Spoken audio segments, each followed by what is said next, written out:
Hi, my name is Rose and today I want to talk about 15 human foods that you can supplementally feed your cats, when you want to boost the nutrition of pre-made foods, or when you just need to stretch out your food for a little bit longer in between paychecks or something like that. Everything on my list, if I haven't already said, it's 15 things on this list, and everything on my list is going to be $5 or less. Everything except the last item, and that last item is only $8, and $8 worth, that pack will last you at least 2 months if you use it well. So we'll get into that. But I think a list of 15 things that are all under $10 and you'll see later, or not only by me explaining, if you actually buy them, you'll see they can actually add a lot of bulk to what you already have. These foods, like for example, 1 carrot might not be a lot for a human being, but once it's steamed and mashed and mixed into a pre-made food or something like that, it adds a lot of volume. So that's also why you need to be careful to only supplementally feed these things. You want to make sure that your pet has they call it a balanced and complete diet. A lot of foods, they will have that marking on them so that you know they're vet approved and it's a balanced and complete diet. But these are just things that can boost the nutrition of even a food that's balanced and complete. And like I said, if you're really under a crunch and you're really under a budget and you just need to stretch out what you already have for a few more days in between paychecks, you might already have some of these items in your house, and this can help you in order to do so. So let's get right into it. I have a list in front of me so I can keep track of where I'm at and just make sure that I don't forget anything. And I also want to say a lot of these things are ingredients that can be used to make homemade cat food. However, do so at your own risk. I don't know how else to phrase it. You're gonna need to do your own research on how to make the cat food balanced and complete, and as balanced and complete as, say, a canned food would be. I just want to specify that I'm one of the believers of wet food is best, so I do use a lot of these ingredients to make Fiona, my cat, her homemade wet food sometimes, but I'm not going to get into the exact ratio of that because, like I said, it's a learning process. You need to learn what your cat likes and what is balanced and complete for your own cat. I have my vet's approval for what I'm doing right now, which is awesome, but I'm not going to share the recipe, at least not yet. But anyways, these are some things that you can use if you want to start the process of learning how to make your own cat's food, if you want to stretch out your cat's food, or if you just want to boost the nutrition of a bowl of food that you're, say, already about to feed your cat. So first off, I have frozen spinach. Frozen spinach is just a few dollars, and with a cat you only need just like a minuscule amount, and that tiny amount will add the nutrition that they need into a homemade food.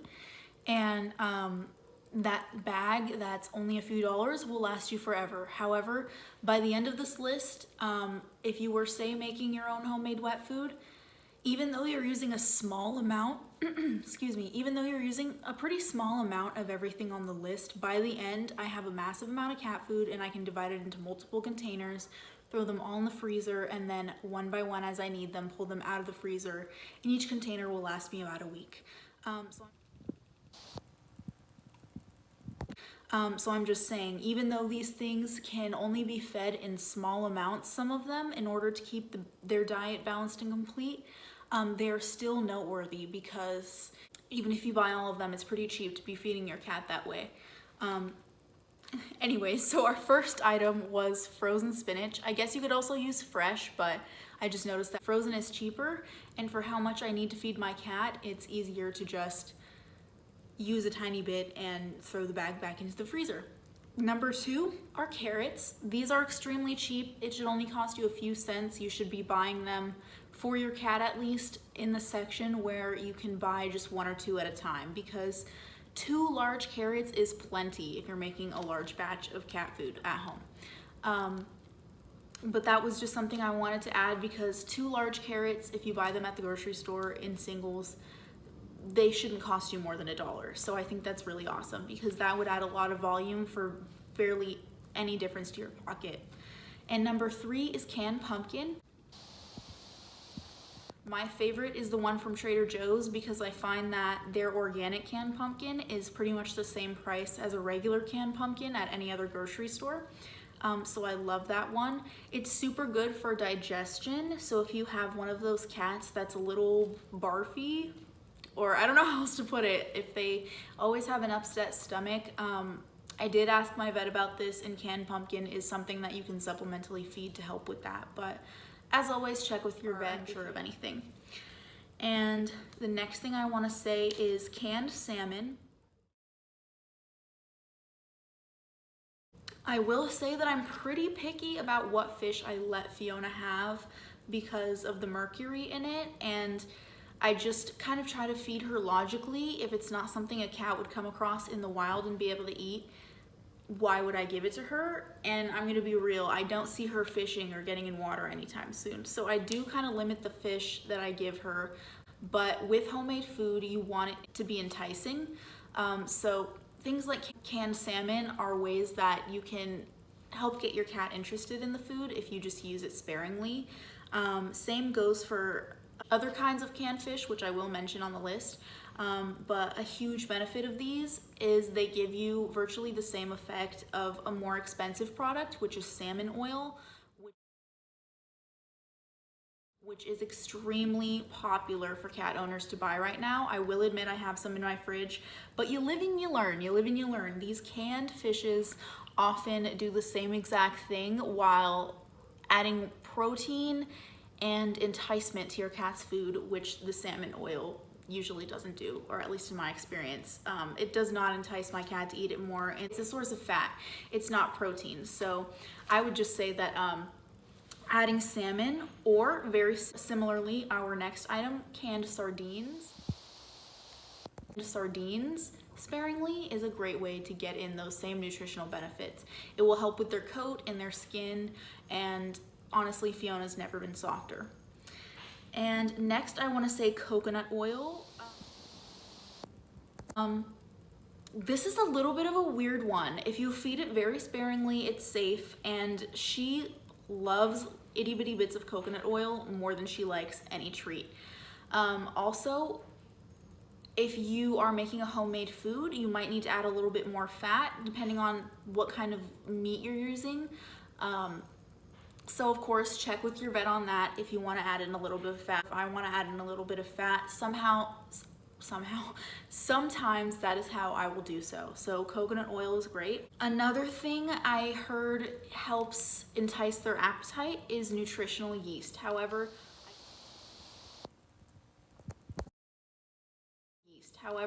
I will admit I just bought this for her, so I don't know if it's a success. I did put it in her wet food the last time I made a big batch, but she gobbled up the last batch and she's gobbling up this batch, so I honestly don't know if the nutritional yeast made a difference or not. I think if you want to try this out, maybe use it sparingly as a topper, and then you'll know for sure if it works for you and your cat. That's another thing I get at Trader Joe's, by the way. Next are good quality eggs. It's just regular eggs. Preferably, I say preferably good quality because the darker the yolk, the more nutrient dense it is. And a fun fact about eggs is that they carry every vitamin in them except vitamin C. So if you are trying to keep your cat on a balanced diet and you want them to have a nutrient dense diet as well, where they have a little bit of every nutrient that they need, an awesome way to do that is to have a little bit of egg in their diet. One way that you can do this is to make scrambled eggs, and then I will oftentimes put said scrambled eggs, first of all, I'll make them with coconut oil because that's okay for Fiona, and then I will put said scrambled eggs into a blender and blend them up until they are fine. And then I can just mix that into her wet food, and it will stretch out any wet food. It adds a lot of protein, a little bit of fat, and like I said, every nutrient. Now, if you are one of those people that's like, I can barely afford eggs for myself, how am I supposed to afford eggs for my cat, let alone the good kind? Hear me out, hear me out. If you have the ability to go to Costco, this is the one for you, because the cage-free eggs at Costco come 2 dozen for $2. And there is just, honestly, it's hard to find a better buy for your cat, in my opinion. Next, I want to say that $4 worth of chicken goes a long way. If you have a grocery store that has a butcher section, and it doesn't have to be like a literal butcher that's like cutting meat up back there, but they have somebody who can sell you however many pounds of meat you want from a pile.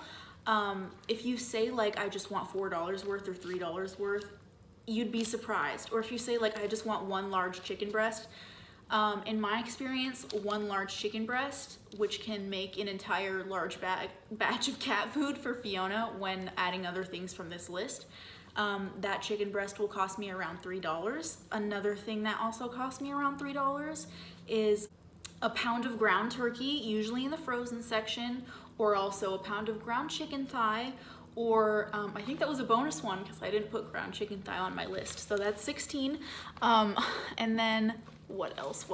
At Aldi's specifically, I'm sure you can find it elsewhere, but this is just the one that I know of. You can get $4 a pound grass-fed ground beef, and you don't need to be buying grass-fed for your cat if you can't afford it, but if it's gonna be the same price as regular ground beef at the other grocery store, go for the grass-fed, and at Aldi's it is. So what's next? Oh my gosh, this one is super awesome. Chicken hearts and chicken livers, y'all.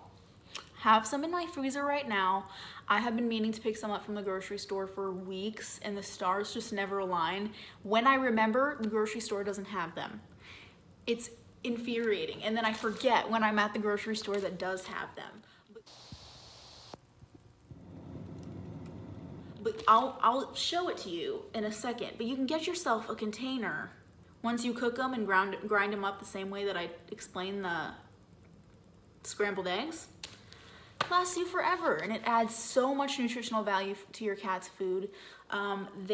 One thing that is an absolute necessity for a cat's diet in order to maintain it being balanced and complete, one thing that's a necessity is organ meat. So in the past, I would buy from the dog section instead of the cat section, because if you know, it's cheaper, dried chicken hearts.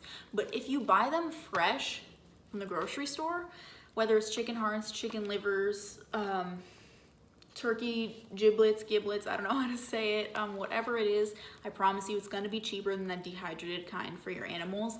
Just stomach it and cook it up yourself. Takes 5 minutes on high heat, blend it up, and it's a done deal, and it adds insane amount of nutritional value to your pet's life.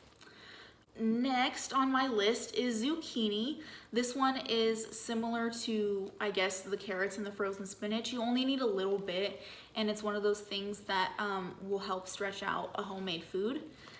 And last but not least, this is that thing on our list that I said was the only thing that's probably gonna cost you more than $5.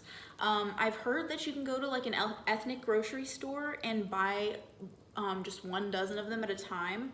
However, in my experience, the ethnic grocery stores that I go to are for my ethnicity, and we don't have them. So the other places that I found them are a farmer's market, and that was a huge regret buying them from a farmer's market, because it was the first time I ever found fresh quail eggs in real life, and I was just so excited that I had to buy them. And I didn't realize, because it was the first time I saw them in real life, how unbelievably expensive they were. So I am a huge supporter of farmers markets. If you can buy it from a farmer's market, go ahead and do so. But I just cannot afford to be spending $1 per quail eggs. I got 15 and I paid at least $15. So I just can't do it. I can't do it. I'm sorry. So instead, where I got them, I believe there's 15 eggs in each pack, and it comes with 2. So I think that's 30 eggs. It might even be more. I will show you the package and we can confirm. These 30 quail eggs from Costco, they're $8. That is the best buy I've been able to find for them so far. She gets one a day, maybe one every other day. They last forever, by the way. They last forever, especially if you put them in the fridge. And I say especially because I don't think it's a requirement, but put them in the fridge and they will last you forever. And having something raw and fresh on a regular basis, I'm telling you, that's just like upgrading your cat's life by 1,000%. Animals did not start out being domesticated, so raw and fresh food was just like an everyday occurrence for them, and they loved it. And we're the ones that domesticated them and started making dry food that's terrible for them for the sake of our convenience, not their enjoyment. So having something fresh and raw on a regular basis, even if you're not completely raw feeding, I make her food homemade and we're still not raw feeding. It's just super important, and it will really elevate their life. But anyways, that is my advice. Those are my 15. I think I actually ended up saying 16 things, and I really hope you learned something. Like I said, consult your vet with everything. The only reason I think it's remotely okay for me to suggest these things is because I've had 1 or 2 vets tell me that it's okay. So like I said, these are just things that I wouldn't say go ahead, start feeding right away. Go ahead and ask your vet if it's okay to supplementally feed them this kind of thing right away. And if you have one of those vets that is insistent on the dry food, you might want to consider asking another vet and getting a second opinion. I'm sorry, that's just my opinion, that's just my experience. If you want the best for your cat, if you find a vet that knows their stuff and is promoting wet food, then ask them if this stuff is okay, and I think you'll find that it's a good choice, or it's a good option if you are wanting to stretch it out and you're on a budget, or if you want to benefit your cat's life. So anyways, that's all I got. Hope you enjoyed, hope somebody's cat benefited, and I hope you have a wonderful day.